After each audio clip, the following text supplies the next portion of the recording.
This is The Gorge. It's a podcast where my friend Sarah and I gorge ourselves in overanalyzing a topic. The Gorge is brought to you by Ko-fi. That's ko-fi.com/thegorge. And if you donate to us, you can help us buy bad games that we will stream.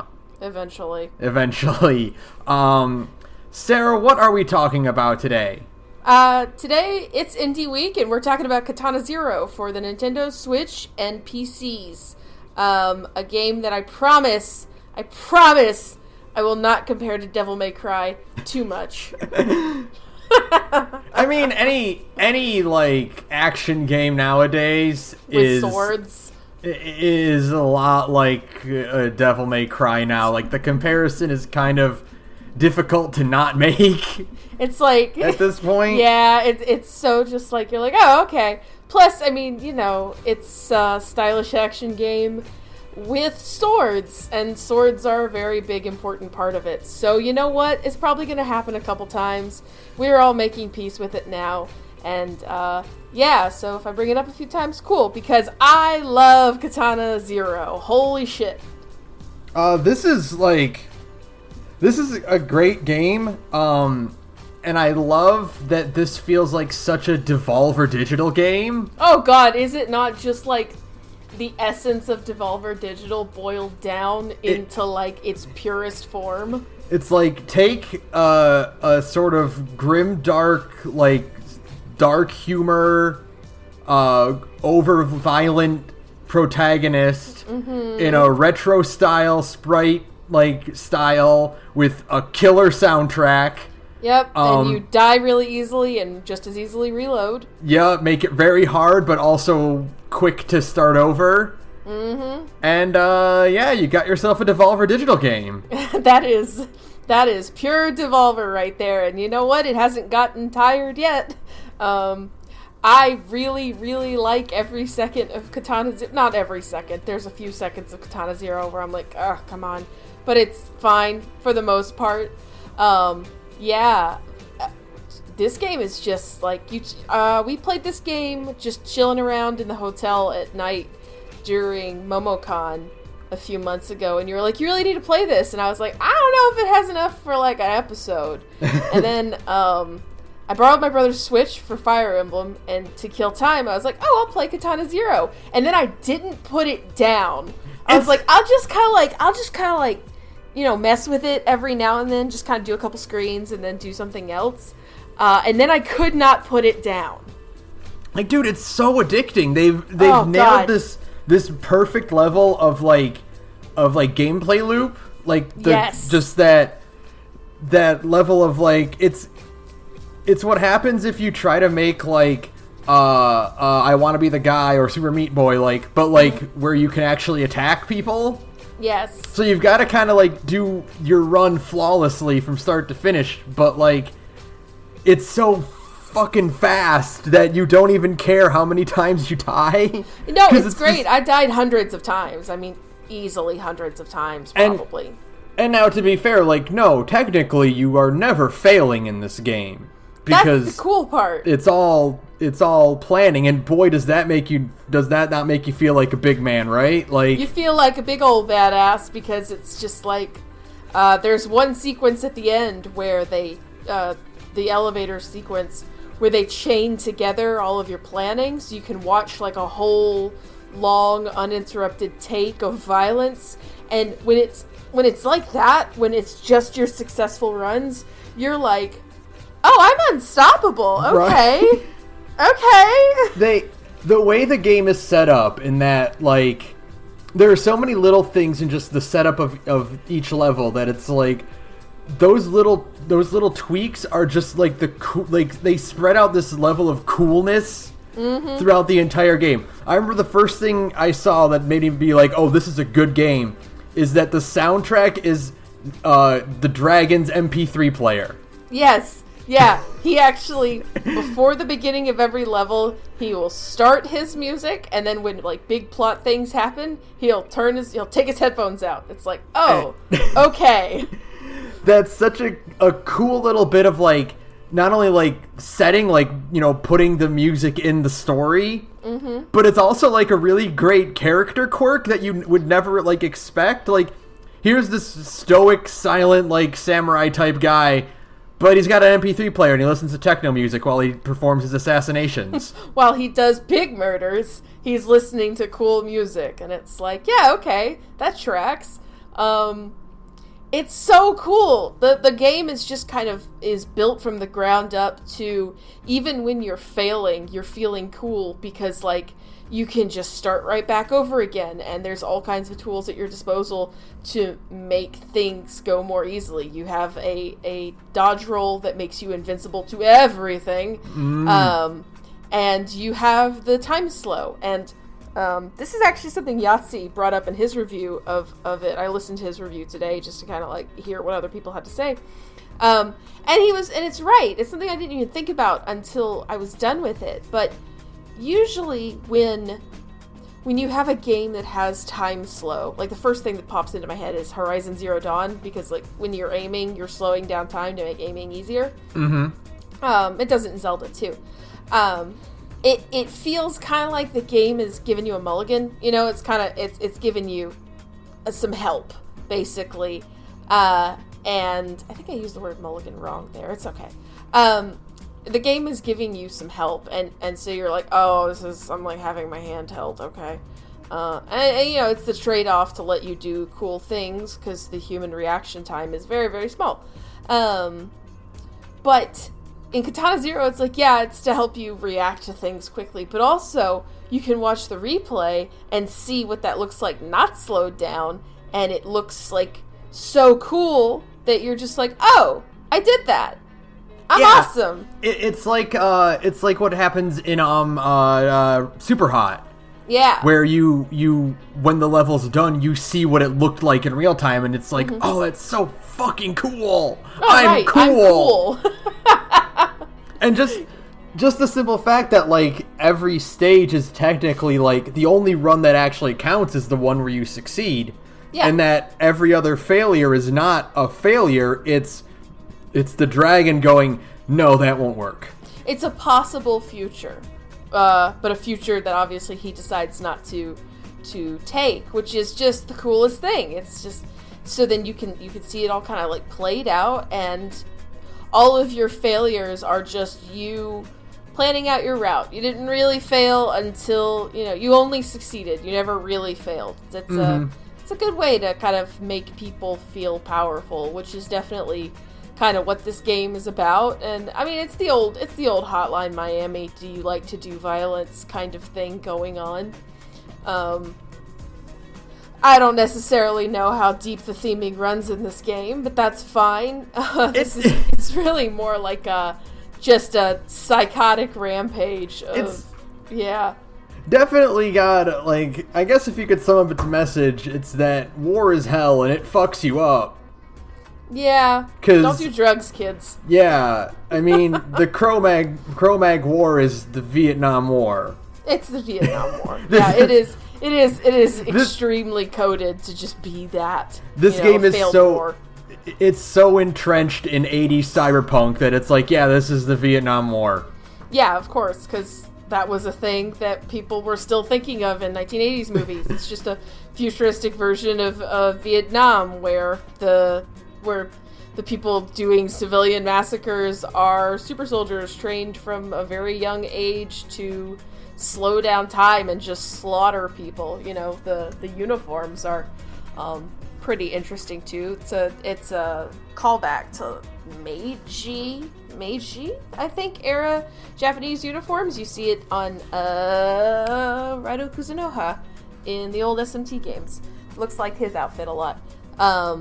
Which is another interesting callback thing. It is just... God, I love every aspect of this game. It's actually pretty crazy. I did not expect to come out being, like, invested in Katana Zero. And we're not going to talk too much in spoilers right now. But I definitely did not expect to come out of this being like, no, but what happens next, though? Yeah, there's so much substance in this game that, like, completely like, I expected there would be a rudimentary plot, of course there would be. Of course. But, and, the setup is pretty great, is that you're taking hits from your psychiatrist. Yes. And It's like, oh, you're part of, there's this whole, you take this drug to see the future and slow down time and all that. And then it's like, okay, well, that's going to be the plot, and I'm eventually just going to work my way up, kind of like No More Heroes style, just kill each subsequent target until you get to the end. And then it starts going other places. Yeah, and pretty quickly goes off the rails. And I'm like forgetting, like, oh yeah, there's also a really fucking good game underneath this too. There's a pretty good plot underneath this really fucking good video game. Okay. Wasn't expecting it. Was expecting something a little bit more bare bones, but it is a step up from, like, sorry. People talk a lot about, like, Hotline Miami, which, I mean, if you actually play Hotline Miami, has, like, a plot, but, like, not really. It has, like, the suggestion of a plot. And I haven't played Hotline Miami, too. And so, like, this is just kind of a step up from that, where it's like, no, there's an actual story being told here, and it contextualizes all the crazy shit going on in the gameplay, and it takes you to some really weird places. And just, like, this kind of weird, nightmare, drug-fueled, like, rampage of violence that is just, like, man, a lot of fun. Every second. Before we started recording, I was telling you this, but if you beat the game, you unlock speedrun mode, where it's just like no cutscenes, just go crazy. Here's the game, have fun, go fast, and that is like an adrenaline rush when you actually know what you're doing. Like when you kind of know how each room goes, you are just like, oh god, it's so cool. And that's the really cool thing, is that, like, because you're doing these things over and over again, there's something I noticed while playing it, is that every time you do it, the room isn't fully resetting. No. Enemies will be placed a little differently, and I even noticed sometimes that they would swap in a different enemy model. Yeah, I noticed that too, especially the guys with the guns. And I think that's really interesting, because it's like, you can't just get the pattern down. Like, if you are trying to plan around, like, oh, well, when this enemy's got his back turned, this guy will be far enough away that I can kill him quickly without the other guy being alerted. But, like, if you reset, they might be closer together this time. And so you still have to think on the fly. Like, the general layout, you might get memorized, but, like, little tweaks can change it. Yeah, depending on where somebody is standing, you kicking open the door can alert nearby enemies to you, and so that will scramble like the room configuration and stuff as well. There's all these little tiny details. They don't have very intelligent AI patterns, which is fine. You don't want them to, really. They just react very quickly, which is that's where a lot of the game's difficulty comes from, is that that, like, normally video games are made with the idea that like any video game could beat your ass. Like, if they actually wanted it to just kick your ass, it could. And so, like, video games are made for you to win in mind. But this game is very much like, no, we're going to shorten your reaction times. Like, you've just got to react as fast as fucking possible. That's the difficulty. What it reminds me of is, I remember reading one of my favorite, like, quirks about video games is that, like, because there was a big Twitter article like a while ago where it's just like, hey, game devs, tell me the secret thing about your game. And the one I always thought the best was that in BioShock 1, the first bullet an enemy fires will always miss. Yes. And that's just like, that's to alert you that you are in combat now. Yep. Yep. Katana Zero does not do that. These enemies very much does not do that. Any other, like, quote unquote stealth game, because Katana Zero is not really a stealth game, but no. It's just an action game. But, like, it's got a stealth hint to it. You want to be as quiet as possible so that you aren't getting swarmed by enemies. But, like, right, when you detect an enemy in another game, there's usually a moment of, like, oh, they're on alert, and then, oh, they see you. Yeah, like, there's like a 2-second kind of like buffer where the game is letting you go, like, oh, you're in combat now, kind of thing. Like Horizon is a good example. Yeah. There's like a small radius above their head that when it completes is like, oh, now they see you and they're coming for you. Right, yeah, exactly. Katana Zero doesn't have that. It has the enemy heard you, and they know where you are, and they are going to attack you on sight. And literally as soon as they see you. I was watching other people play this game, and I am baffled by the people who can, like, avoid gunfire in this game, because I sure the fuck can't. Unless I'm rolling. There are people who can, like, jump around gunfire and stuff, and I'm like, who are you? I had to use the slowdown for pretty much every single gun encounter, because I could just not get the timing down of from when they see you to when they fire. Yeah, it's, after a while, I started to get, but it's only after, like, many deaths can I go, like, okay, I'm gonna kick open the door, I'm gonna hit this guy, I'm gonna roll, I'm gonna swing my sword, and that's gonna bat that gun back. You know, like, it's only through trial and error did I learn it at all. Which is why I die a lot. I do a lot of trial and error in video games, which is why I'll never stream something like Katana Zero, because, like, you would be ashamed of me for how easily I die. I mean, I'm just dying, like, in the first, like, 2 seconds of a level sometimes. It's like, whatever, restart, do it again. Like, literally the first door you kick down, it's, oh, alright, it's over. Well, you're dead. Yeah, you're dead, okay. And then, but it's funny, I remember when I first started playing this game, a sequence very, very early in the game that threw me off and killed me a lot is when you're in the hotel and you jump down that shaft and there's a Skinny Ricky on one side and the big bruiser guy on the other side, and in the center of you is a meat cleaver that you can throw, you know? Mm-hmm. If you can remember that screen. That one, because the time between those two getting to you is so small that you have to react very quickly to throw the cleaver and kill the other guy. And I remember that killed me a lot my first time through because I was just trying to get the timing. Well, in speedrun mode, I did it again and it was instant. I was just like, throw, hit, move. And it's like, oh, Katana Zero made me a little bit better at video games because I'm learning how to react quickly to things. Katana Zero is really good because, like I said with, like, the radar, you know, the enemy tracking thing, is, like, this game does a really good job of not only making the enemies react faster, but also making you, like, come to terms with how quickly you can actually move and attack in this game. Throwing an item is instant. Oh, there is no wind up. It's just... there's not even like a single frame of him pulling his arm back to throw it. It's instantaneous, and it travels at the speed of light. There's no arc to it, and it has a very rudimentary, like, tracking on it. As long as you're kind of pointing the analog stick in the direction of an enemy, it knows where you're trying to throw it. It knows where you're going. And, of course, we both played it on Switch.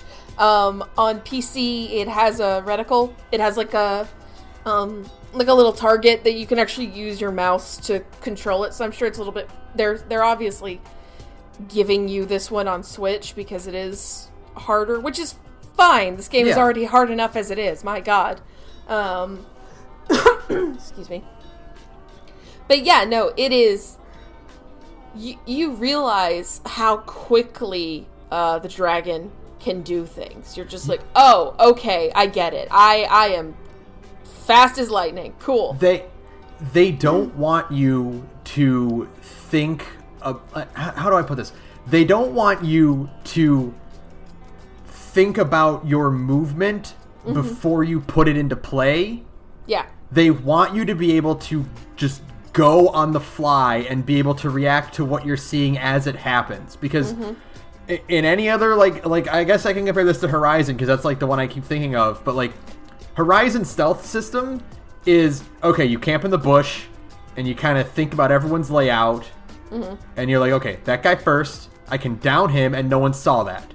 Now I can sneak in and move on to the next guy. Okay, no one saw that. But this is, it's impossible to go without being detected. Like, that's... Yeah. So, and because everyone is so fast and they can react so quickly, they want you to be able to do the same. They want you to understand that.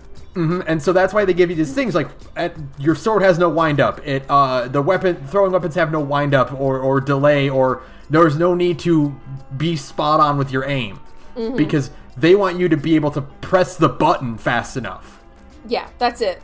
It's all just a matter of like being fast and thinking quick and you know, understanding all the different tools at your disposal and realizing like, oh, you can do a lot of stuff very quickly. I learned if you're fast enough, and I managed to pull it off, you can 2 different bullets coming at you from 2 different directions, and you can knock both of them back if you are smart and fast enough. And it's like, oh, and when you do it and you watch the replay, you're like, oh, I did that. I did that without even trying. Okay. And it's just there to make you feel cool. This game is very much about just like, even when all this really weird fucked up stuff is going on, you still feel like the coolest guy in the room until the other coolest guy in the room shows up. Yeah. Which we'll get to. Yeah. Now that being said, just like outside of gameplay, like holy fuck, this game looks amazing. Oh my god, the pixel art is insane. I'm always a sucker for really good pixel art, and Katana Zero has some of the best I've seen. It's so expressive. There's so much color. There's so much subtle animation. The way that, so this game has like a bit of weight, like input weight. You know, like when you move, he kind of takes a half step no matter how quickly you press it. Right. And he's got like a little bit of a wind up to get running. Yeah. And you can see that in his sprite as he lunges forward. So good. The arc on the sword looks so good. He's so like, everyone is so like, shit. What was when we were talking about Mop Boy back at MomoCon? Oh. The way everyone's kind of like their limbs feel like really weighted. Yeah. You know? Yeah. That kind of like fast like movement thing going on. I love it. God, it's so good, right? You have that slight kind of like, and you have to, especially when you're dealing with lasers and stuff, you have to kind of really take it into account. You have a bit of a slide as you come to a stop. There's momentum carrying you forward. You swing your sword, and that carries you forward a couple steps. You have to take that all into account as you're kind of planning out how you're going to deal with the situation. That part, the fact that you lunge forward when you swipe your sword, also adds like so much weight and strength. Yes, to your attack. You just get the sense that you're just springing forward. You have so much just like built up kinetic energy that's just exploding outward with every sword swing. It's so cool. It's so good. It's like imagine if like Bloodstained had that, you know? Yes. God, I wish Bloodstained had that. That actually would have helped a lot if Bloodstained had a little bit of recoil behind its attacks to like give me some breathing room every now and then, but that's a different game. Yeah. One of the coolest things in this game is when you swing your sword with enough force that the enemy, because Skinny Ricky's and the SWAT guys with the shield, they can block you. And you can still swing them, though. If you hit them, they'll go sliding backwards, and you can just knock them into lasers. And boy, doesn't that feel cool. If taking advantage of your environment like that is so good. Yeah, it is such a... You can just... It's silly, but you can see how this shit would play out like in a movie. And that is part of it, of course, is that they're letting you do like really standard, kind of that cool stuff you see. And this game borrows a lot from Old Boy. Just even in its presentation. I mean, what is Old Boy most known for? The hallway fight, right? And I mean the fucked up twist at the end, but also the hallway fight. And it's just one long unbroken shot. Every like fighty show on Earth references that one shot in Old Boy. Daredevil has a big Old Boy reference in it. Daredevil might as well have just said, this is the Old Boy episode. Yeah. And this game is just a big it's shot in the same way. It is a side shot, and you are fighting your way with improvised weapons. You're throwing things, you're swinging a sword, you're knocking people like into doors, and you're just making it up as you go. And it's like, yeah, you can see the influence pretty easily, actually. And I love it. It's such an old, like kung fu and martial arts movie trope in general is the improvised weapon thing. And the fact that there are just like random improvised weapons just laying around. Like, why is there a bus laying around? Don't worry about it. don't worry about it. This is that kind of game. So there's knives sticking out of walls, and there's beer bottles, and beer bottles are an instant kill, which is great. I love all of these things about it. It all contributes to this idea that at the end of it, you're just an unstoppable badass. Like, everything your hands touch becomes a weapon, kind of thing.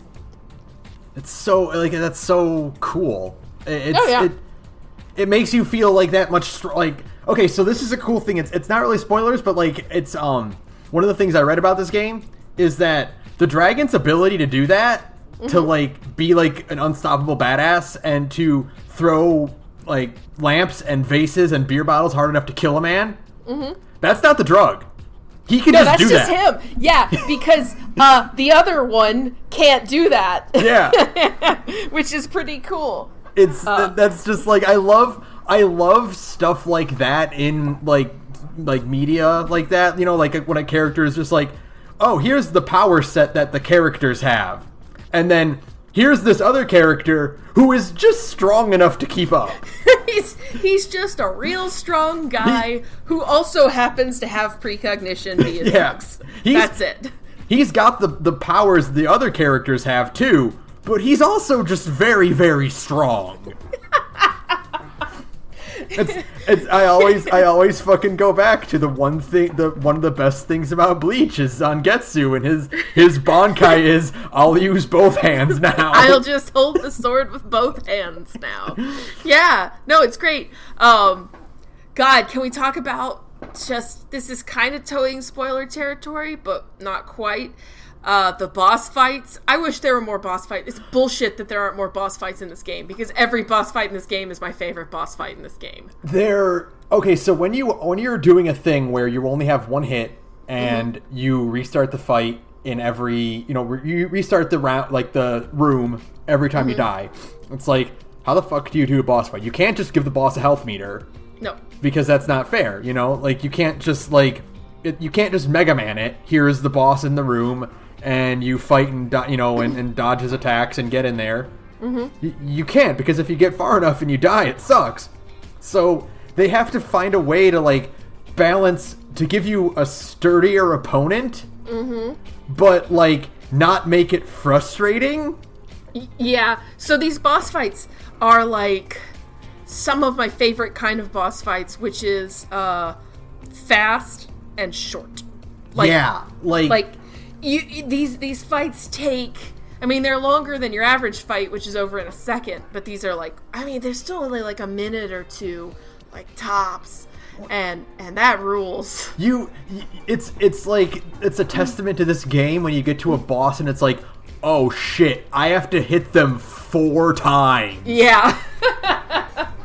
It's and it is the longest minute and a half of your life, as the first hit, you're okay, that's hit 1. You're then you get 2 in, and then you get 3 in, and you're you've never been more just tense than don't fuck this up, under no circumstances are you to fuck this up, just hit them one more time. And then you fuck it up and you want to throw the switch across the room, of course. And you can't, because you're borrowing it from your little brother. So, and he would kill you if you broke his switch. So you just hold on to it and just go It's that fucking old Vine that Prosy D did, where he's about to throw the controller and then he just gently sets it on the pillow. Because it's a $60 controller. Yeah. No, we don't throw controllers and we don't hurl switches across the room. But these bosses, but how do you also capture that feeling of they're basically distilling the feeling of doing a room into a single opponent. Yeah. Because that opponent is going to be doing a ton of shit that you have to keep an eye out for. You have to really, and this is a testament to how good the animations are in this game. Because there's 4, right? There's V, but he doesn't really count. There's X guy, who I don't know what his name is, and there's V2, and then there's spoilers. We'll talk about spoilers in a minute. But I'm thinking of Axe Guy. Axe Guy is probably one of my favorite boss fights I've ever had in a video game. I don't know. It's really high up there. It might be top 10 just because when I started to figure it out, like what it wanted me to do, I'm just like, okay, Katana Zero, you and I are on the same page. Okay. I love that moment of like, because the first couple times I'm like, what the fuck does this game want me to do? I'm like shaking my controller around, and he swings the sword and he swings the axe and he kills me. I'm like, okay, what do you want from me, game? And then the chair falls over, I get free, and I'm like, okay, well, I don't have any weapons. Now what the fuck do I do? And it's that whole just like figuring it out as you go. It's like a puzzle. Like you said, it is a room distilled into a fight. And when you finally get the sword back and it's just like you and this guy, it's like, okay. This is pretty dope. Now what do I do? And now what do I've got my sword. I gotta kill this guy. He kills me in one hit. What do I do? And then I love the conceit of like, you don't ever hit him. You're just like struggling to get that final blow. So you're hitting him and then you're pushing him down and you're having that whole like sword clash thing, and you're just like, every time you do it, you can tell you're making him more tired, and it's that back and forth, and he has like really distinct animations, so you know when he's about to either like do the jump attack or he's about to throw the axe, one or the other. Or he's going to do his lunge attack. You know they're coming, so you know how to respond in time. And it's like, okay, well, if he throws the axe, I can roll under the axe and hit him, or I can hit the axe back at him, and just, you're thinking on your feet, and you're reacting quickly to different situations, and it is a lot of fun. It's a lot of fun and frustrating sometimes, but mostly just fun. Mostly just extremely fun. Yeah. It's, like, for the most part, I feel really powerful, or like you feel good for being able to improvise because you forgot about that guy over there. And it just like, it's so high octane, and the music is great, and it pumps you up, and you're doing all this crazy shit, and they do the thing where you feel strong because the game makes it a point to say that you are strong. You are strong. You are the baddest guy in the room. Like, all the other characters are like, yeah, this guy's dangerous. He's dangerous. He's armed. He could kill Strong Terry. Rest in peace. You know, like, you are just like the baddest guy in the room. And I just wish this game had like 4 more boss fights, maybe 3.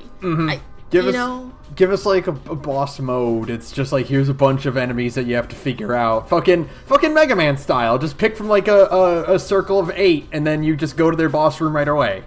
And, I mean, you know, there is that one really conspicuously missing boss fight in this game. It's okay. It's fine. It's coming. He said he's working on free DLC. They said they're working on free DLC right now. It's gonna happen, Ben.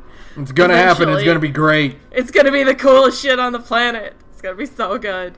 But, no, I just wish there were more. The only one I don't really like is, both V fights kind of like slow the momentum down a little, but it has its moments. There is one boss fight that I just feel like, and we'll talk about that when we get more into spoilers, but there's one boss fight that I feel like, oh, that's a video game boss. And it's like everything else I'm just like, holy shit, this is an amazing duel, like fucking awesome, gotta think on my feet, and there's one that I'm just like, oh, it's a video game. Oh god, I totally forgot about him. Yeah, I guess that does kind of count as a boss, doesn't it? Okay. Well, I guess we could kind of start talking. Do we have anything else we want to talk about, non-spoileries about? I mean, like, let me see. There's not really, like, because the game, the game gets into, like, here's the plot shit quicker than I expected. Yeah, they just kind of, after the first mission, they're just like, and here's the plot, have fun. Yeah. It's like, oh, there's a story here. I wasn't expecting that. Like, the gameplay, I won't say the gameplay stays the same, but, like, it's the gameplay concepts are the same throughout, and it's just adding to the difficulty and to the layout of the room. It's not like any other game where it's like you would be adding an element, like a weird element to the levels.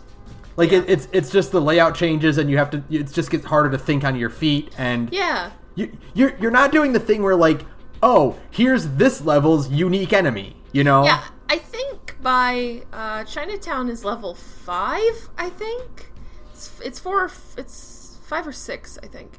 By Chinatown, you have met every enemy you're gonna meet. And there are 8 or 9 levels in this game. I'm not sure. Mm-hmm. You get there's the brawler guys, there's the skinny Jerry, the Skinny Rickies. Skinny Rickies, yeah. The machine gun trenchcoat guys, and then the SWAT guy with the shield, and a SWAT guy with a shotgun. Yeah, and then later there's also a cop with a gun, but he works the same way as the trenchcoat gun guys. So yeah. So that's it, and it's then lies down to how they lay the enemies out throughout the environment and all that. So that all is consistent and amazing, and you're not getting that like it's. I can't. You're not getting a new weapon at the end of the game. Right? Yeah, you're not getting anything brand new that is like a step above what you've been going up against already. Right. So. That being said, let's talk about how the story influences the gameplay. The story goes completely bonkers. So, hey, we're like halfway through, so real quick, yes, you should play Katana Zero. You absolutely should play Katana Zero. We're going into like spoiler territory, so now is the time to turn off the podcast and go play this game. It's very good. Boy, okay, so the first second I knew I was in for a goddamn treat was when the game glitches out. Like, I love glitchy. I'm such a sucker every single time. Every time. Right? Isn't it pathetic? Like, you can just get us that easily. It's that video of a monkey being shown a magic trick. Or like, yeah, every time a game is like, oh, is the file corrupted? Oh, the game is glitching out. The text is displaying weird. It's like I'm just like a dog that's been shown a magic trick. I'm just like, fucking every single time without fail. One shot, fucking Doki Doki Literature Club. Just every time. All of it. Every single time the game starts to do like weird gamey things, but like Eternal Darkness back in the day, they did it, and my idiot brain even then was like, yay! They did the thing! Because I'm stupid. It's that easy. Yeah, as soon as it started glitching, I'm like, alright, game, I'm paying attention to your storyline now. It's very good. The first time the game does like a thing where it just kind of very briefly in time, like will throw you like way ahead. There's one time they do it. There's like one moment where it does it really aggressively, and I loved it. Oh, it's the part when the game drops you. I guess because we're in spoiler mode, I don't actually have to be coy about it. What am I talking about? When it puts you outside the room where the skinny Ricky and the guy with the gun are playing cards. Yeah. And then it's like, oh, I guess we're in it. And then you try to proceed, and then it just keeps resetting you. It just constantly keeps resetting you. Oh, yeah. Yeah. The other favorite thing that this game does is the interrupt system. Yes! It's the thank God. Coolest thing I've just tell ever people, seen. like, just shut up. I don't want to hear from you. Just here's the text in red, and if you don't want to hear the dialogue, just mash it and it'll go right through. And then it's not even like okay, skip ahead of the dialogue. It's you are interrupting the person talking, and it's pissing them off sometimes, which is great. It's so good. The problem is though that I was like really interested in the plot. Yeah, I never did the interrupts. So here's what I did: is I actually really, really, really got into Zero's head. Oh yeah, okay. So like when I started out, it's like, okay, I'm playing the game and I'm like, okay, well I know that there's gonna be a twist and like the psychiatrist is evil all along because he's a psychiatrist. Well, he's evil to begin with. He's telling you things and he's giving you a drug. And he's sending you to kill people. Yeah. Yeah, it's like, oh, he has ulterior motives, clearly. Duh. It couldn't be any more obvious, but I'm like, but Zero doesn't know that. Right. So I will play Zero as an obedient slaughter soldier.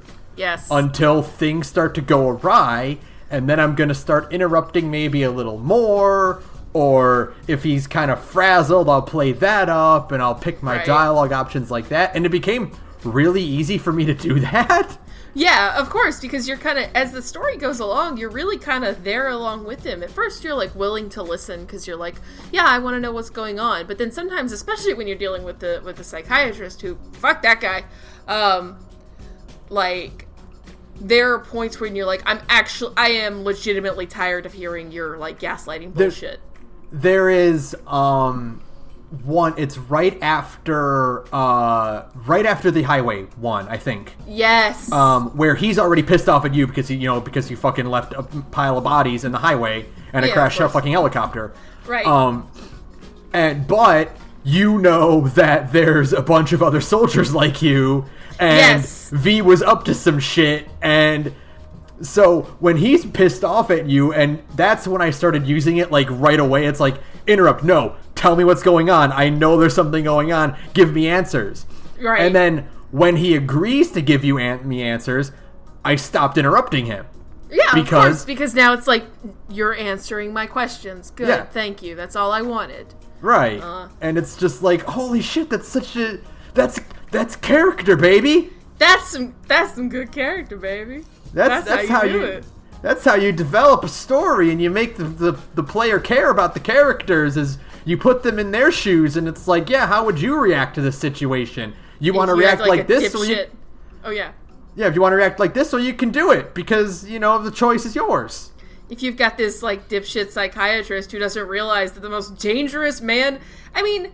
You understand the fire that idiot was playing with to, like, constantly talk down to the most dangerous person in this city? Like, how brain dead do you have to be? The fucking last mission, like when you visit him the last time and you go to kill him. Yes. And he's like, get out of my way, I'm fleeing the country now. It's like, you really think it's gonna go like this, man? Really? Are you kidding me? Like, you really think that you're just gonna walk out of here? Like, you get to get away with this after, like, the way you talked to me and hid shit from me the whole game?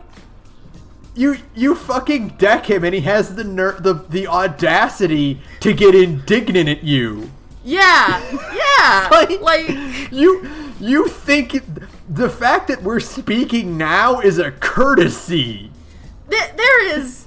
We and Zero are both just at the end of our ropes with this guy, and it's like, you don't understand this. Clearly, like, it's like this guy obviously wants to survive. Like, how bone stupid do you have to be?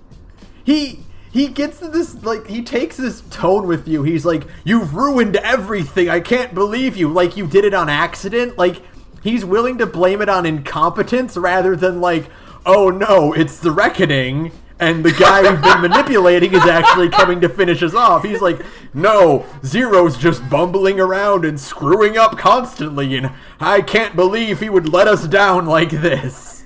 Because, like, yeah, this person who you literally said is an actual psychopath with, like, genuine diagnosed psychopathy is gonna let you walk away from this? It would be like if one of the teenagers at, like, that Jason was killing got an attitude with him. Yeah, that's like, totally it. Who do you think you are, killing all of my college friends? It's like, excuse me? He is the scary... His name is Zero, okay? You're not gonna shame him into stopping. What are you gonna do? Be like, oh, that really hurts? Yeah, buddy. You know what also hurts? Dying over and over again. You know what also hurts is getting the shit kicked out of you by V and his little, like, axe-wielding friend. You know what also really, really hurts is getting your skull smashed in with a fucking healing rock. How's that feel? And honestly, it is obviously, like, the moment that Zero is just gone completely fucking... He's just gone, you know? But there is a twinge of, satisfaction in seeing this idiot get his skull smashed open, because, like, there's only so much you can take from, like, manipulative dipshits like him before you start literally busting skulls open. Right. Yeah. I just think it's hilarious that he's just like, hey, guy who's been killing everyone, like, with ease. How dare you take that tone with me? Yeah, buddy. Like, yeah, how dare I take that tone with you? You are so right. Yeah. Oh my god. Like Zero's gonna be like, I'm sorry. Aw, shucks, man. I'm sorry. No, he's gonna bust your fucking skull open once he's finally at his limit, idiot. He knows where the drug is. He knows where you keep it, so you are useless to him. Oh man, buddy. There literally isn't even the point where he's like, I can get you, Kronos. No, I think he does say that when he's smashing his skull open. But by then, Zero's already hit him with that rock a couple times. Yeah, it's too late. So, yeah, we've crossed the threshold. He's such an, like, even so, like, he's such an amazing character. Like, all these characters have so much depth and, like, personality to them that I was, like, completely caught off guard. No, I did not expect to be as invested in, like, the actual plot of Katana Zero. Because, like, when you tell me the game, I'm like, oh, okay, it's a Devolver Digital game. It's about violence and doing violence to people and reloading quickly and getting good at doing violence. But, like, no, it's really to kind of put you in the right mindset of going from, kind of like a guy who is really dangerous, but is just kind of following, like, orders, just kind of doing what he's told, because he's, you know, in a weird place, and he's kind of got, like, a scrambled brain. So he's just kind of following orders like a golem. And then, as you progress through the game and you're getting better at doing this, because the game is throwing, like, bigger and crazier challenges at you, and you're overcoming them, and you're understanding, like, the limits of your reaction times, and you're becoming, like, a more honed version of Zero.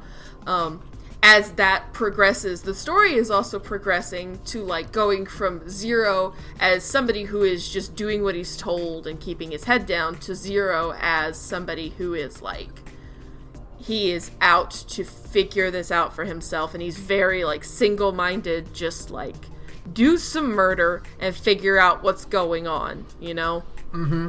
And that's a good progression. I think a lot of that is also, in part, I was really impressed with not just, like, how in-depth the story got, but also just, like, the quality and tone and attitude of the dialogue. Yeah, it's really good, right? With the psychiatrist especially, like, he's very professional at first, you know, and he's very mature and level-headed. And then when he unravels a bit, like, and you start to feel, like, you can hear the tone in his voice, like, you can see, like, how a character, like, a person like that would unravel, you know? Yeah. When he does lose his temper and he starts cussing you out and all that, like, it feels very organic, very, like genuine. And it's part of just the way they wrote the script, the words they picked, the sentence structure and all that, like, just the very basic level of word choice and all that. Good script. It's just good script writing, baby. The script itself in this game is really, really good, actually. It is, it never goes into the territory of being, like, overly cryptic. It's more like you are learning things at a really organic rate. It doesn't, you're having things hidden from you, but, obviously by people whose job it is to hide things from you. And then when you meet the correct people who will tell you actually what's going on, they give you you get a pretty good idea really quickly of the story, you know? It's cool. What it does really well is that, like you said, it's not being cryptic, because the answers you're getting, or the questions you have, are either being unanswered by people, like you said, like people who are paid to not tell you things. Right. Or people who don't have all the answers, or are intentionally hiding things from you because they want you to be on their side. Yeah, they're misleading you. Like V has a few answers, and V knows some things. But he's not going to tell you outright because he wants you to keep listening. Boy, is the scene... God, that just reminded me, sorry. Is the scene where they've got you tied up and you can just constantly interrupt V and be like, you are so pathetic. Like, is that not the best bit of character writing to, like, establish Zero as, like, this stone-cold badass when it's like, you're tied up... you've got me tied up and you still want my approval. Like, how pathetic are you? God, that whole scene is so good. Pissing V off to kill him so that he can, like, rewind and be like, hey, V, you're late for your date. And that kind of throws him off, Just that subtle manipulation like that is using information that you shouldn't have and that's so good. You are tied up. You are at his mercy. He's killed you like 4 times already, like straight up. And he could keep doing it. Oh yeah. Like, I love that. The best part is that he gets so worked up that he doesn't even kill you anymore. Because he gets so mad about it. He's like, it's not even satisfying anymore because he knows that you have precognition. So of course for you're just rolling the time back every time. It's so good. Yeah. It loses its satisfaction, so then he leaves it to Axe Guy, and of course then, Zero handles Axe Guy very well, and I just love the bit where, like, Snow and V are talking, and then, like, after Snow leaves, Zero shows up, and it's like, oh, fuck, you fucked up, buddy, he's coming for you. You really fucked up, pal. A fucking body goes through the window and it's like, oh shit. I'm not dead yet, bitch. Try harder. That's what I love is that using, like, that helps ingrain the manipulation thing, the precognition thing into the story. Mm-hmm. Not just as a gameplay mechanic, not just as a thing that's like makes Zero special, but also like, no, that's just part of the tale they're telling, Yeah. It's so good. It's so good like that. Also, the using it to cheat at the casino. Yes! Although, I didn't actually have to cheat ever. I just guessed right every single time. Oh, nice. So, I, like, got to the casino, and I was like, what is this stop and rewind for? Because I just guessed right every time. I was like, oh, okay. That's cool, too. So, I'm just lucky. Oh, man. But no, plus it also leads up to, because I've been waiting to talk about this, boy, after you deal with V in the helicopter fight, you get the introduction of the real dragon. The coolest character in the game with very few lines, and it's like, why the fuck can't we play as 15 more, man? Fucking Virgil. I know. You said it. You said it to me before, and I hate that you're right, but listen, it is genuinely criminal that you can only play as 15 for, like, a few rooms. 4 screens. I think it's just 4, man. Yeah, it's like 4 or 5. And that's all you get to use his fucking awesome dash attack. How are you gonna do me dirty like that, Katana Zero? That shit was so hype. How are you gonna set this up? A character who can't throw bottles or anything, but he has this dash attack that goes on forever. And you can't, oh my god, like I said, the moment I realized that you can, like, slow down, because I was getting caught in this, god, there's this one spot where I just kept dying, and I'm like, what does this game want from me? Because I'm doing it right. I'm reacting fast, and I'm still getting popped by this one guy with a gun because I'm not reacting fast enough. And I don't even know what made me try it, but at one point I slowed down time and I batted that guy's bullet away, the one who'd been hitting me the whole time. And then I realized, oh, you don't have to stop slowing down time to aim the dash. So you can slow down time, do one thing, and then do your dash, and it's like, oh, this is a game changer. Oh, that's broken. That's insane. I'm glad that, like, it has a cooldown, but I almost wish it didn't have a cooldown because I would love to see like the carnage you could do if it didn't have that very minor cooldown. Right. The cooldown is kind of weird to me because like I wanted to use the dash attack so much that I forgot 15 had a regular sword attack. Right, you can just swing your sword like normal. Like I'll be like, how do they want me to get past this? I can't cool down quick enough to get past this guy. Just right. Swing your sword. I can just kill him. But the thing is that like it feels like a waste. Like when I'm going through it, when I was going through it a second time, it's like I only get 15 for 5 screens. It's a waste to not use the dash every single time. So, but I did. At one point I had to like give up and just like roll under a shotgun blast and hit them with the sword like a normal person. Right. And it's like, what a waste. Jeez, I could be doing this cool fucking Virgil ass murder dash. How is 15 not a boss fight? Right. Well, I mean, like, I guess you get the headhunter, but like, I guess they're also saving it for the sequel or the DLC or whatever the fuck they're making.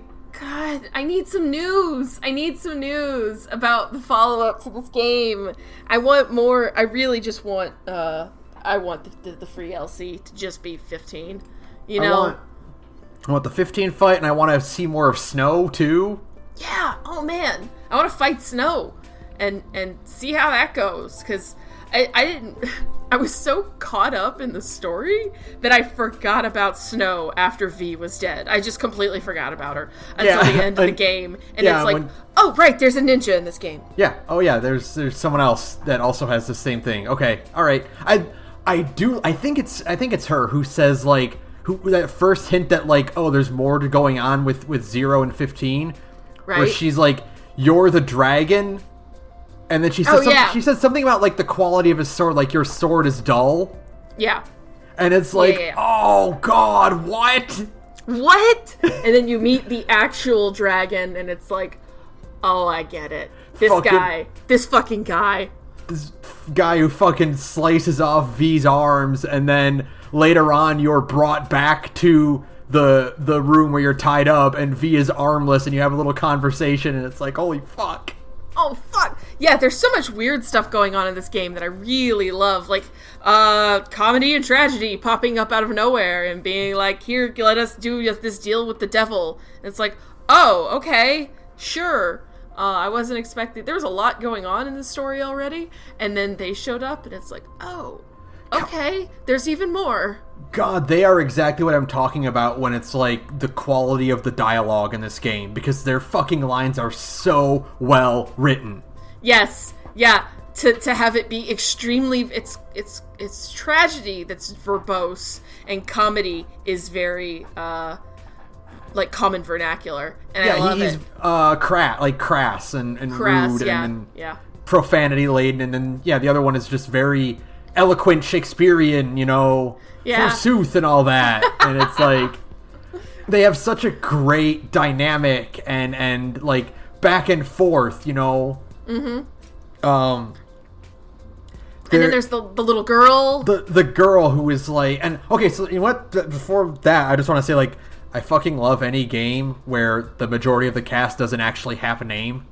Yeah, that's my favorite part, is nobody in this game has a name. the psychiatrist, the girl, comedy, tragedy, 0, 15, the headhunter. Yeah. V. V, which is, again, 2019 has been giving me a lot of people named V. And it's kind of weird at this point, because, like, obviously Devil May Cry 5 had a V. And then Cyberpunk 20... oh my god, you're right! Yeah, right? I forgot that Cyberpunk has a V too! 2099. Yeah, Cyberpunk has V as the character name, and now we have this guy, who is also named V, and it's like... why? V's just a good letter. A good letter to name your character. It's a good thing. Like, the only characters that actually do have names are, like, your targets, and I think that's really cool. Well, yeah, because they're, like, actual people with like backstories and histories and influences, so they have to have like actual human names. But you know, these people who kind of exist in like in between the cracks of reality and society, they don't have real names. They're less people and more like monsters. You really get that sense with 0 and 15 and Headhunter to a degree. Headhunter is the most like principled of the bunch. I was actually reading about her today at work. Because I was just curious about like design stuff. There's like a whole Tumblr dedicated to Katana Zero design. I need to link it to you after this. I didn't get a chance to today because I was so busy. Yes, please. But apparently Headhunter is meant to represent the Null program as a whole, which is why she still wears her uniform and stuff. She represents like what the Null program was capable of and what it did to people, and she kind of as a stand-in for the entire program and what it did to people. And that's why she still has her military uniform on versus 0, who is like a nothing, and 15, who is very kind of like a weird ghost in his own way, which is really neat.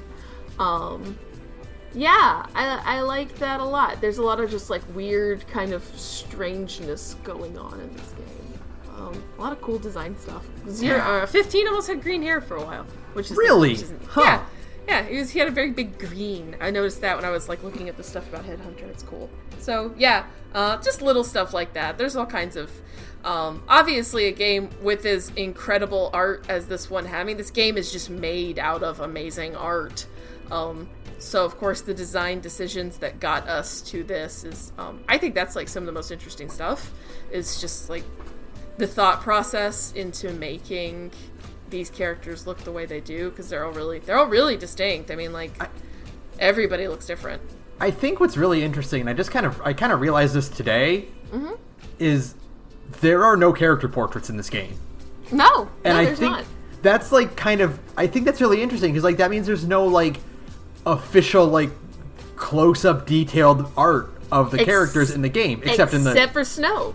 Yeah, because she shows up at the very end. She's the only character with a talk portrait. Yeah, and it's just like I don't know. I just think that's like a kind of cool thing you don't really see, because like a lot of other games will like have like a portrait or something at least, like, or like a cinematic shot of them. Yeah, and that's interesting too, because it is like a lot of other pixel art games will use portraits and cinematic shots. I'm thinking of Cosmic Star Heroine. To get across like what the character looks like and their personality, because they are using like really simplified pixel art stuff. But Katana Zero's pixel art is so good and so strong and has such a good eye for design and expressiveness and animation that you know what these characters look like even without it. Right. You know? Yeah, you can still tell like really well what they're supposed to represent, you know, what they're you get a really good picture of them in your head. Yeah.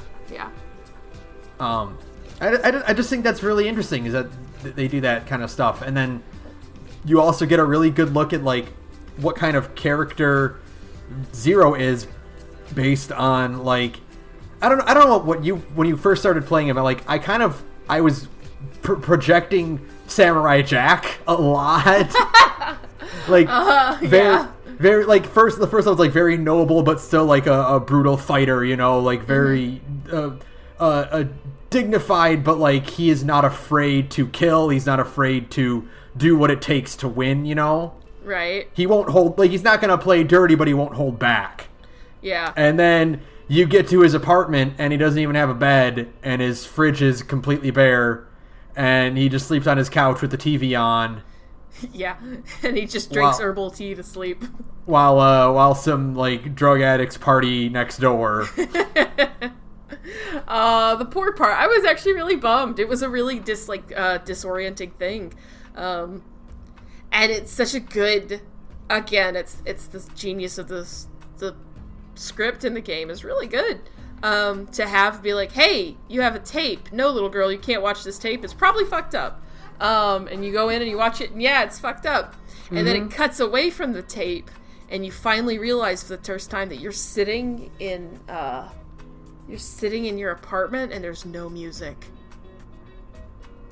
Yeah. And you're just like, oh no. Yeah. Yeah, it's grim. It's good. So it's good. Real good.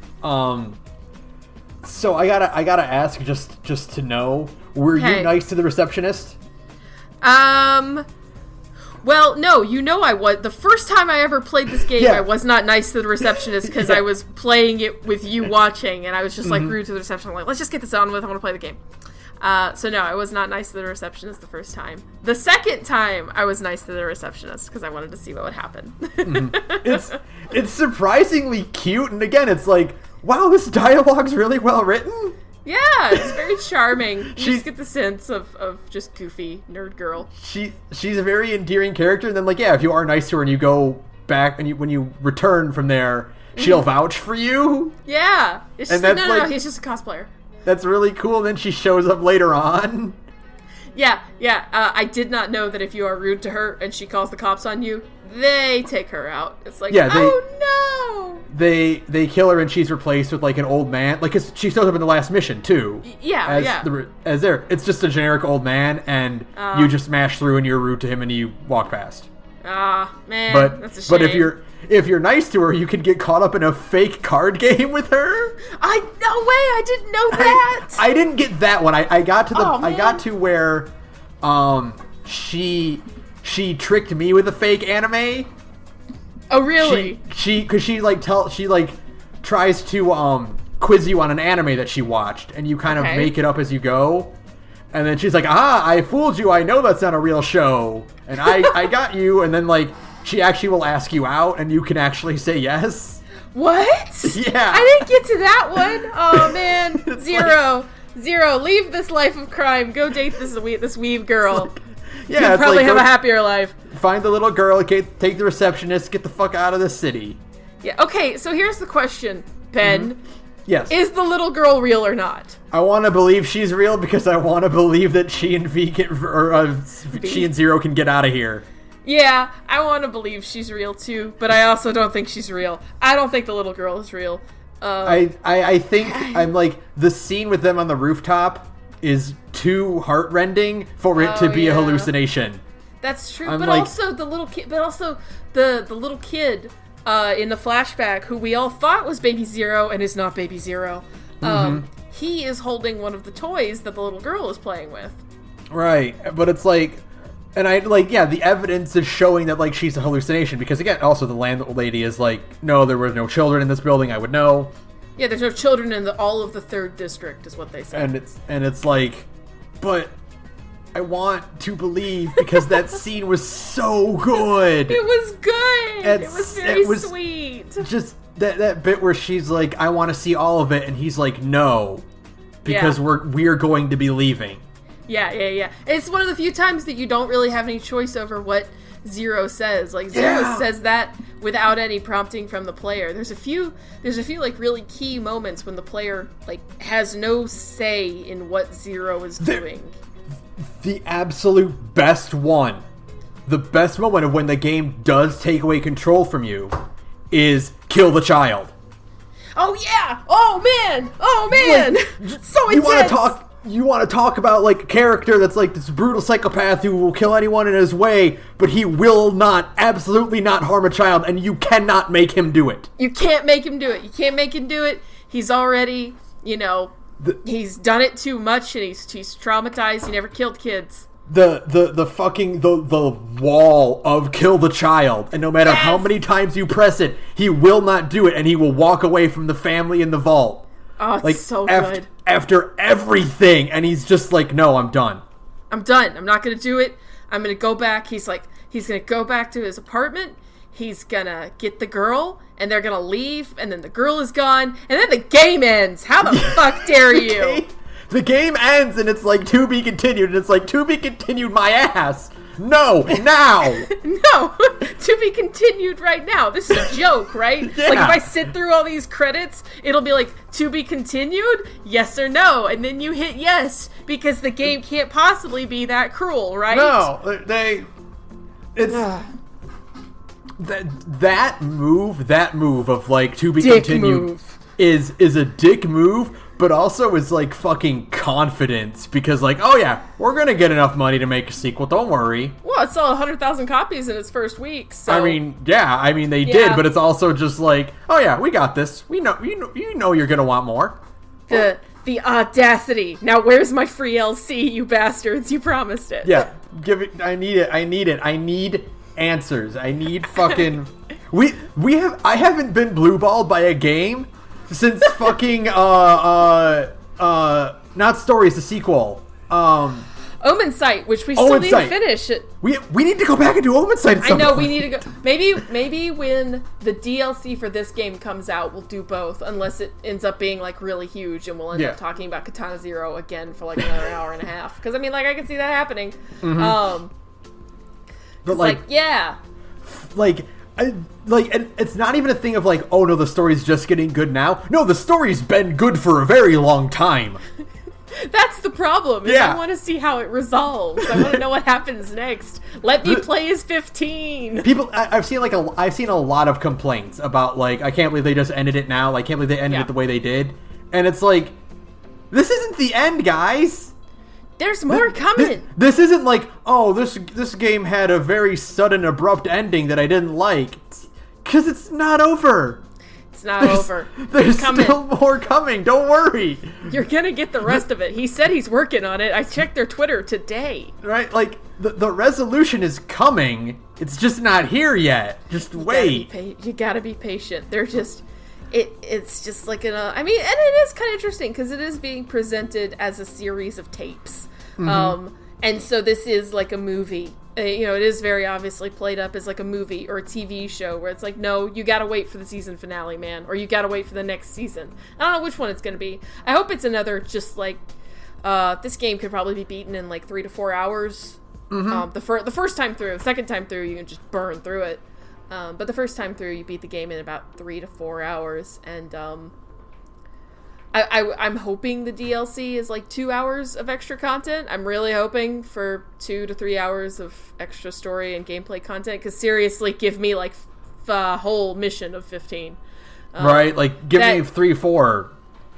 And give me like a headhunter level, some kind of flashback where I play as headhunter. I don't know how, but I really want to play as headhunter because her gameplay seems really cool too. It would be cool to give you a gun. Oh my god, I want to talk about this. There's that bit in like the last mission where you enter the room and there is like a gun like glowing, like hovering, glowing. Like, and it's like, oh shit, are they gonna give me like, here's the gun and here's like the 11th hour superpower, like here's your upgrade so you have a constant projectile? No, it's a throwing gun. You just toss it to the first enemy you see. But speaking of guns, we didn't even talk about the one boss fight we didn't like, Leon. What? I'm sorry? Oh, damn it. Of course it blipped out when I was talking. One boss fight we didn't like, Leon. Oh, yeah. It's such a shame too, because I like his design. He's exactly the kind of scumbag character who I'm like, show me more. And then no, he's just a body in a cryopod. But I didn't like that. But that boss fight is kind of a drag, just because it's the most video gamey, like you said. It's very busy, and like it's not like I won't say it's not bad, but it's not conducive to what the game is doing. You know, like the fights with Headhunter and with the Axe guy, I think it's Mr. Smiley. Oh, yeah, that is his name. You're right. Okay. I'm glad you remembered. They are they're very quick, and it's with a person, you know. It's you are dueling someone, and with Headhunter, she has the same abilities as you do. She can rewind time, she can reset the clock. Mm-hmm. She has a variety of attacks, but she only does them one at a time, so like you can track how they are. Same with Mr. Smiley. He has a handful of attacks that are quick, but if you know where they're coming, you can dodge them. You can maneuver yourself correctly, so you can strike them down and get in and try to finish them off. But the Leon fight it's just like it's just weapons. It's just dudes. I mean, it really is just. It's more like a mob, like just like a wave kind of battle, which is like fine. But I don't know. It would have been cool to actually like fight some kind of sniper character in some way, just by like constantly having to bat rounds back or something.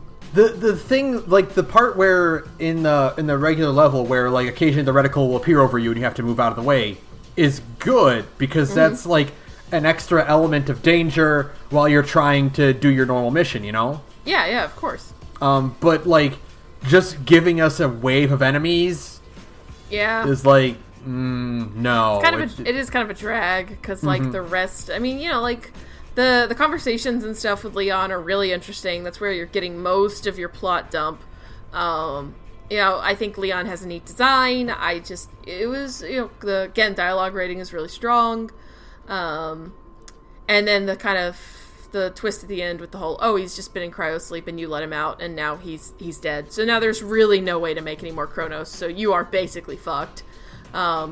That's all really interesting, you know. I like all of that a lot. It's like, man, it just would have been cool to get some kind of better sniper duel kind of fight. Yeah, but, I wanted that drill tweet where it's if a sniper shot at me, I would dodge the bullet and run up and kick him because he is not trained in melee combat. Just go kick him. Yeah. Yeah, I mean, it would have been cool to be like, hey, here's a level, get to the sniper. Yeah.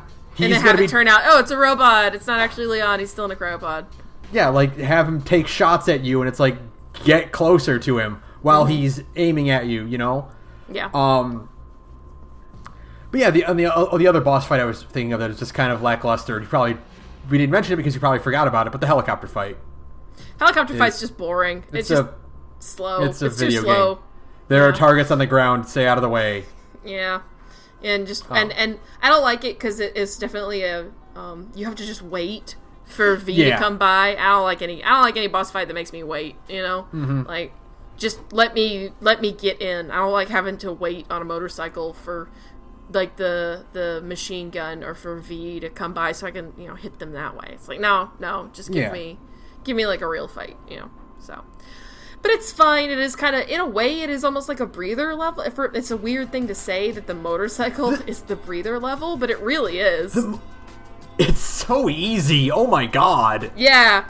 It's so easy, and everybody is so slow, and, like, the animation wind-up is just, like, very, very predictable. So, I think I died, like, once the whole time, and it was just because I wasn't paying attention to where, like, a round was coming from, you know? I got hit by a car once.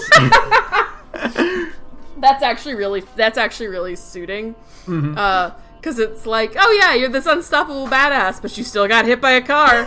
Yeah. Everybody dies when they get hit by a truck, baby. Doesn't matter who you are. Yeah, but I mean, other than that, it's fine. I understand the need for a breather level. And the music that plays in that sequence is really good, so it's okay.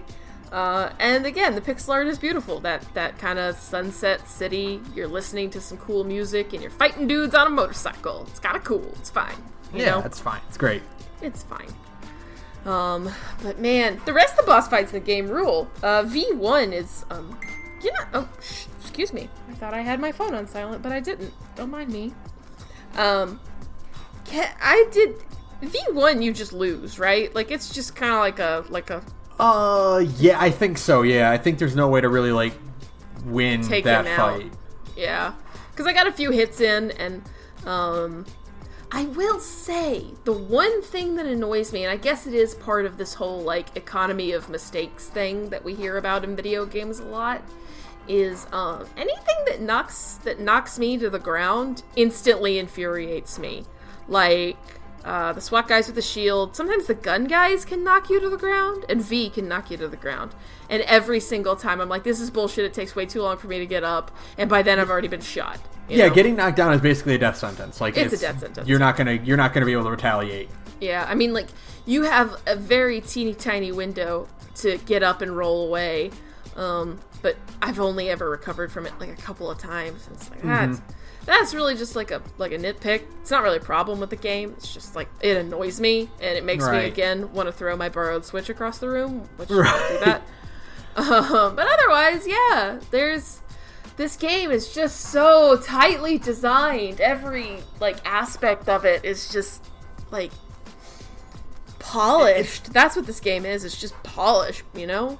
Yeah, polished, and, like, it's so, in every aspect, it's so compelling. Its story is really interesting. Its gameplay is like, I want to do more levels. I want to keep going with this. Where is my bloody palace? Where is my bloody palace? Yeah. Can't they do a thing where it's like, here's a procedurally generated level? Like, can they program that in? Like, here's a few tile sets that we just kind of slap together? That would be cool. That would be, like, so amazing. Or, like, a fucking, like, map designer. Like, here, you know, here's a bunch of hallways and assets that you can kind of put together, and... It's Katana Maker, not Katana Zero Maker. I don't know. We'll workshop the title. But yeah... That would be awesome to be able to make, like, user-generated maps and stuff, and just to, like, play challenge rooms, because, I mean, there's a lot of cool stuff going on here, and just, I love games that are, like, here are all of your tools at the very beginning. We're not going to give you anything new. Yeah, and you just need to learn how to work with what's given to you. Mm-hmm. You are given a very select few things to do, and it's just get really, really good at using them. Yeah. Because it's very much, this game feels very much like they said, we have a cool idea for a gameplay mechanic, which is the slowdown time, and then replay it. It's like, let's build a whole game around the idea that the player can slow down time at any time, and can be temporarily invincible. I feel like those are the two major gameplay mechanics, is the roll. Not even like the sword, I know that's weird, but I feel like the two things they built this game around were the roll and the slow time. And they were just like, let's build a whole game from the ground up around that. And then they did, and they're like, we are just going to refine the shit out of this game so that it works for this specific mechanic, and that is it.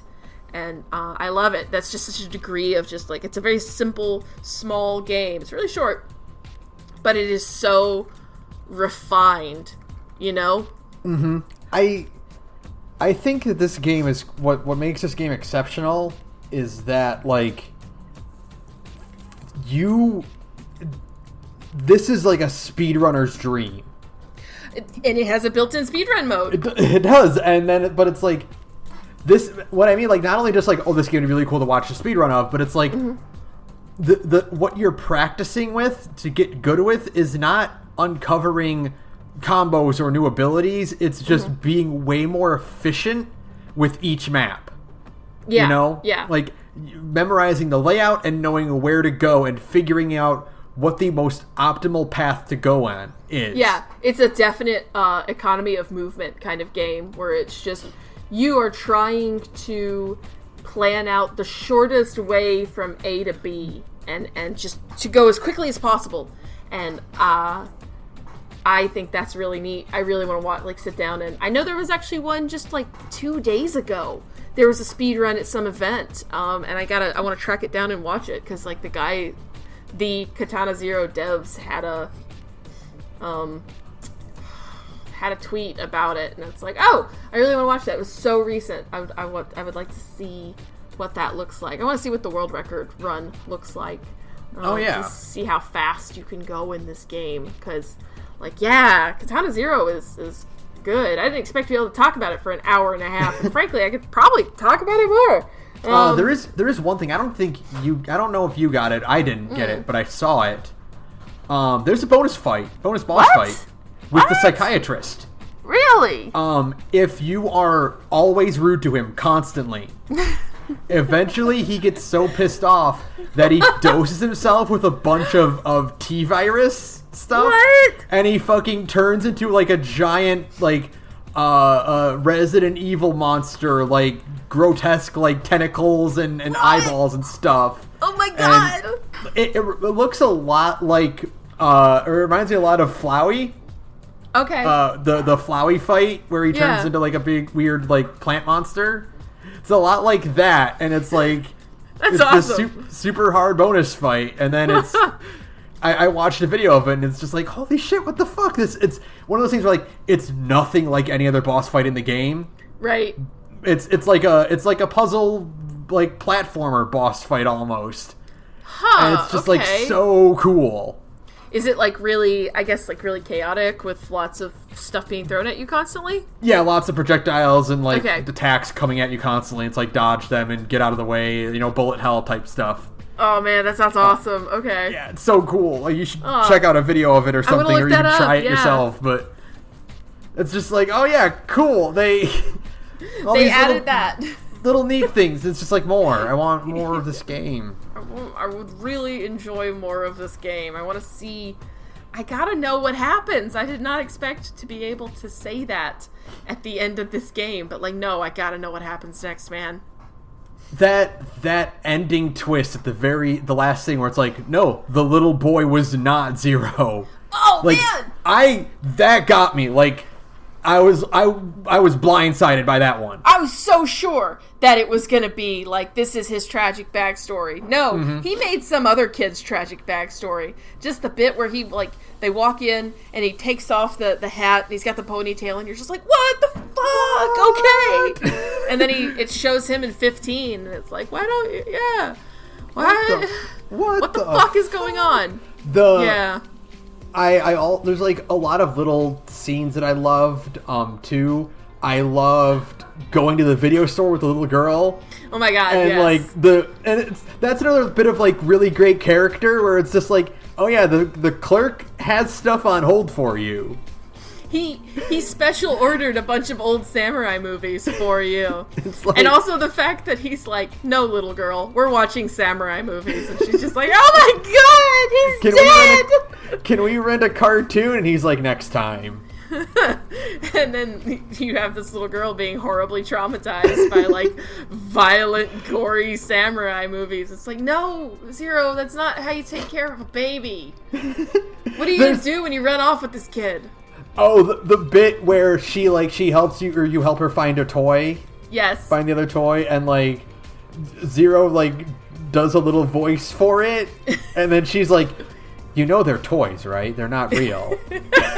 Yeah. Well, excuse me. Excuse the shit out of me, little girl. Okay. The part too where she's like showing you the toy, and he's like, you know, you could say like, oh, he looks really strong, and she's like, it's a toy. It's like, right? Okay, fine.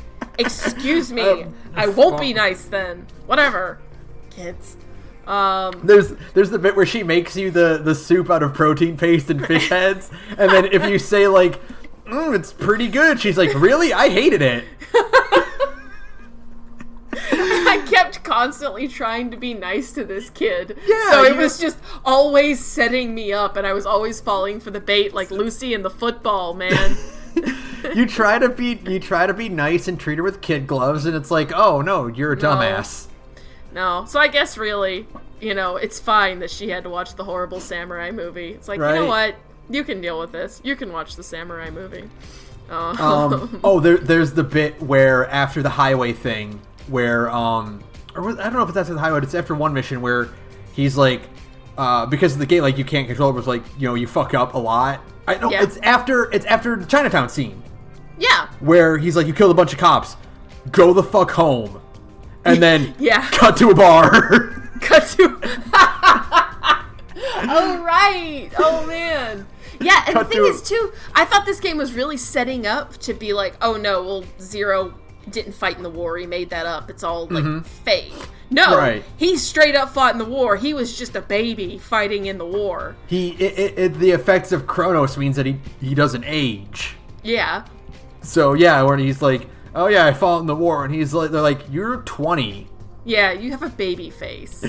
They call, but then like, I don't know, those two old guys were great. They were, I kept expecting them to die in some way, and I'm glad they didn't.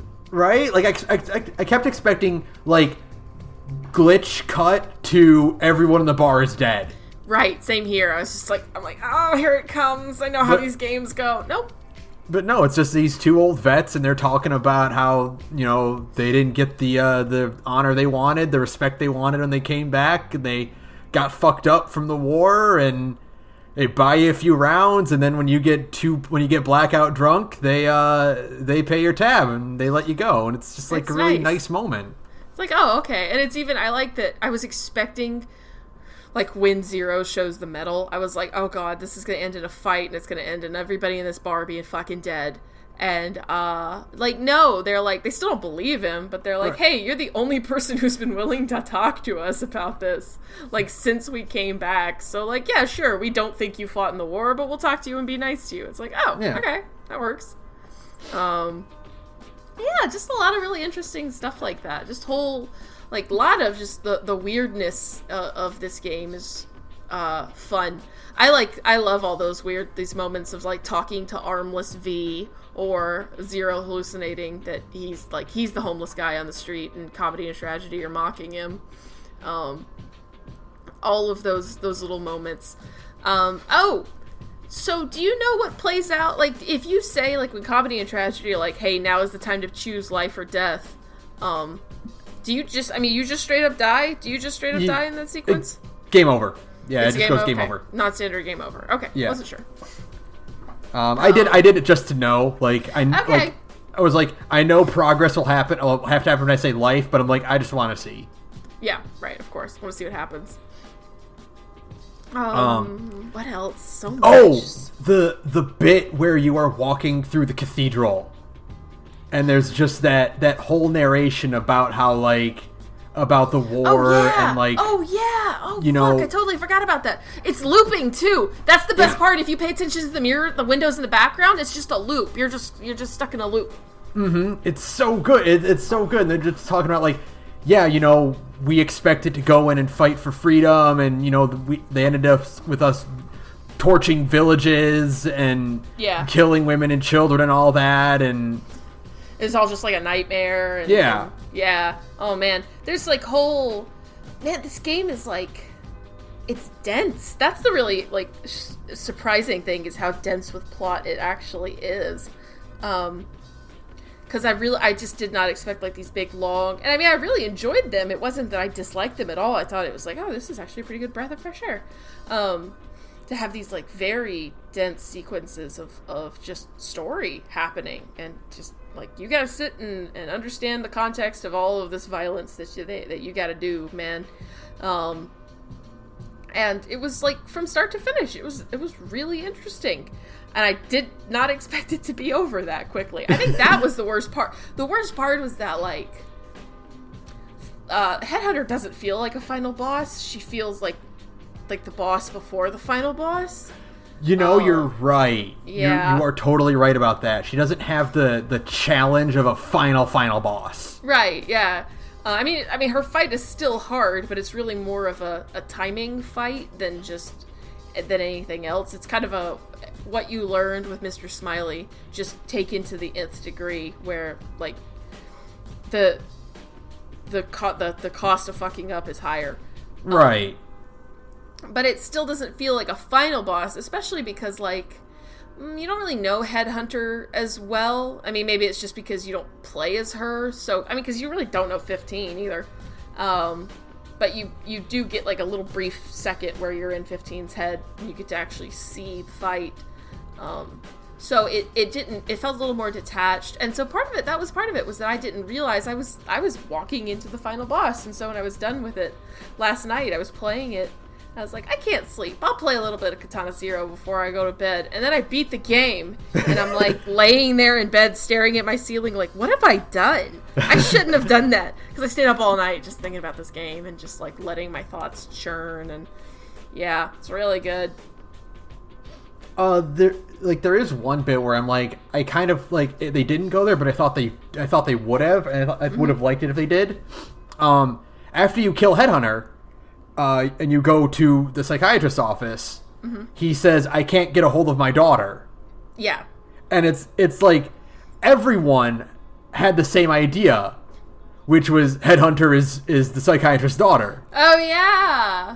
But then, so they had to confirm later, like, no, that's not true, it's just a dramatic storytelling thing. Right. Well, like, they're not related. Yeah, we knew that the psychiatrist, because you can check, after every session, you can check his desk, and he'll comment on, you touching something on his desk. And eventually the stone appears on his desk, and he mentions that it's like a healing stone, that his daughter brought him back from some like trips she took, and he's just using it as a paperweight, which is funny. I mean, obviously, the irony there is extremely on the nose that this is a healing stone that you then use to, like, bash this guy's fucking head open. So, you know, dramatic irony. Yeah. It's good. Yeah, I actually didn't think Headhunter was his kid. Maybe it was because I'd, like, had the context of, like, no, he already mentioned having a daughter before. It's just that he's, like, a regular guy who's sending you to do murder. Yeah, but I thought that immediately. I'm like, oh shit, cool, that's a cool thing. And then they're like, no, it's not true. It's not true. It's fine. Yeah. God. Boy, anything else? There's is a so good much. Video game. There's a fucking... I like, there's a lot, but, like, I can't say anymore because the game is done. Like, it ended. It ended. I'm really excited to just, like, see... I hope it's an SGDQ. I'd love to see a race of this game, you know? Yeah. Oh my god. Dope. A Katana Zero race would be so good. You were talking about the idea of, like, a versus mode that is just that. Just, like, time trials, beat the run before your whoever you're playing against would be really dope. My ideal Katana Zero multiplayer mode is, like, 2 people enter a room from opposite directions, and you got to make it to the exit, and to exit you have to kill X number of people, and there's more than that, and so it's like you're in competition, but you're also not, like, trying to explicitly kill your friend. You're just trying to get there before them. I think that's neat. That would be cool. I would like to see a race of this game where it's a relay, so every death you cycle in the next person would be cool. Oh, that would be crazy. Yeah. That would be so good. But yeah, it would be just a fun thing to see. I can't wait. I don't know if they've announced, like, anything, like, when it's coming out, like, when the next... They haven't. Like... They haven't yet. Yeah. Hopefully we'll get something. Soon? Hopefully soon. Soon would be good. Would be nice to get something. Before end of the year, maybe, would be nice. At least just, like, an announcement. Please, drop that down on us and be like, here's Katana Zero DLC. Finish up the story, please. I'm dying. Yeah, I'll probably be playing this game, like, a lot. Just because it is, like, a good pick up and play. Just to kind of run through it again. Speedrun mode is really fun. Yeah, I can go back to this game easy. Just go back, do a few levels, and then that's it. Get better. I need to go unlock all the bonus items, weapons. Yeah, the cool set of different weapons you get. I only got one. I only got the broadsword that is really great. It's slower to swing, but you can deflect shotgun shells with it. Oh, nice. Okay, cool. And you can also guard crush the knife guys. Oh, okay. I guess it would also do that to SWAT guys too. No, it doesn't. You can't block their shield. It still block it, but, like. But taking care of shotguns with a swipe is great. Yeah, that's true. That actually would be really nice to not have to deal with. The only downside is that it's like a 2 frames slower to recover from your attack.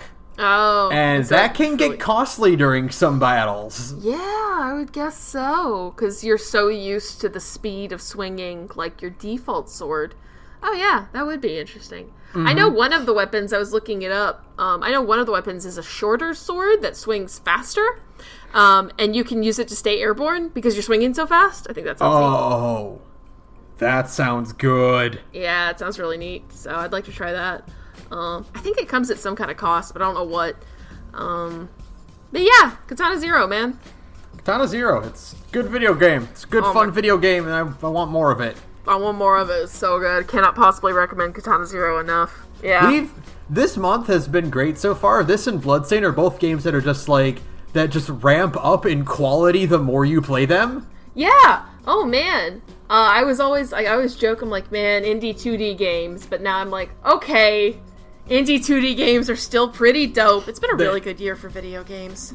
They can still do something really cool sometimes. They can do something really cool. I take it back. Keep making your indie 2D platformers. I'll probably play them. 2019 is insane. Mm-hmm. We've still got a lot to do in this year. We've got a lot of video games, man. A lot of video games. Oh, well. But that all being said, speaking of the future... Yes. Next week we are doing our first episode where we're doing something different. We're doing our monthly roundup. Yes. So that'll be our news and then our catch up on just what we've played beyond the stuff we just talked about between, beyond Katana Zero and Bloodstained. And then that will be our formula going forward, is regular episode, Indie Week, and then monthly roundup. And if you have news or if you have questions or anything, you can email to us at thegorgepodcast@gmail.com. If you want to tweet at us, you can tweet us. I'm at thegorgepodcast and Sarah is at radioinactivity. Our thank you to Broke Free for background music. And Sarah will tell you about her other podcast right now, and I cannot think of a way to tie it into Katana Zero. I'm sorry. I wish. I want a system. God, somebody please message me a tabletop system with a combat system that is, like, fast and frenzied. Because, like, I hate playing systems with bad combat. That's all I want. That's all I'm asking. Anyways, hey, I'm in another podcast that is about tabletop games, if you didn't notice. It's called Big Gainers, where me and a bunch of cool queer friends get together and we play tabletop games. We try out lots of different systems. We had a lot of fun. I just slurred those words. We have a lot of fun. Right now we're play testing a kickstarted game called Bleak Spirit, which is basically like a Dark Souls lore simulator. I don't know how else to explain it. But it's basically like, you know how Dark Souls lore is like weird and like hard to wrap your head around? Imagine a whole game like that. It's really cool. You should come check us out. We're at Big Gay Nerds on SoundCloud, and you can find the links to the rest of our social media from there. Thanks. All right. That'll do it for us. Which one do you got? Oh, it's too easy to say fuck the psychiatrist, because we already did that. Yeah. So instead what I'm going to say is, like, fuck the last room before Headhunter, because that was a wall that I literally just threw myself against for, like, an hour. And after a certain point, I thought, like, am I stupid? Am I going crazy? Am I like a sissy if I cry at this because I'm so frustrated? I'm going to cry about this.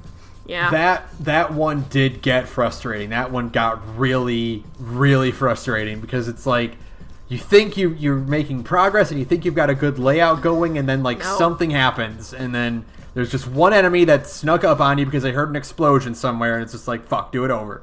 Fuck, because it's the floor is huge too, and there's a ton of enemies on it. And it's like, yeah, the one that kills you don't know where he came from.